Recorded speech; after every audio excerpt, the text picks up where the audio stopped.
శ్రీల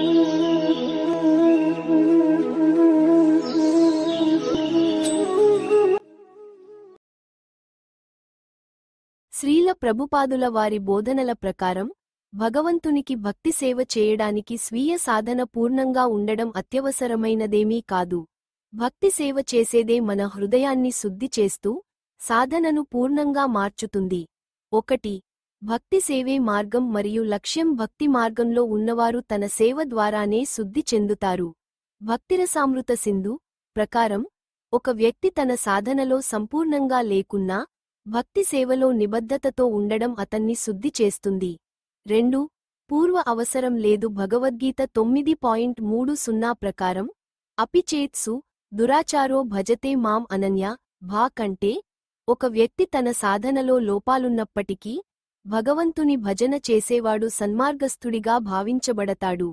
3. సేవే లోపాలను తొలగిస్తుంది. సాధనలోని లోపాలను భక్తి సేవతో సరిదిద్దుకోవచ్చు. ఉదాహరణకు పవిత్రమైన నామస్మరణ చేయడం లేదా భక్తుల సేవ చేయడం ద్వారా మనలోని అనర్థాలు, అనవసర అలవాట్లు తొలగిపోతాయి. 4.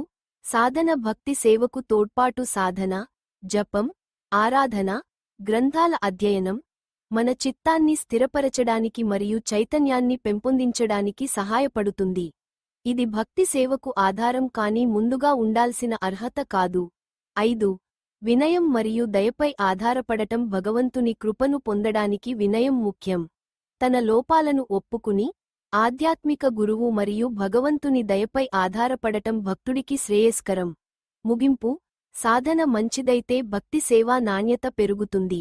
అయితే ఇది భక్తి సేవ ప్రారంభించడానికి అవసరం కాదు. శ్రీల ప్రభుపాదుల వారి మాటల ప్రకారం సేవతోనే శుద్ధి కలుగుతుంది.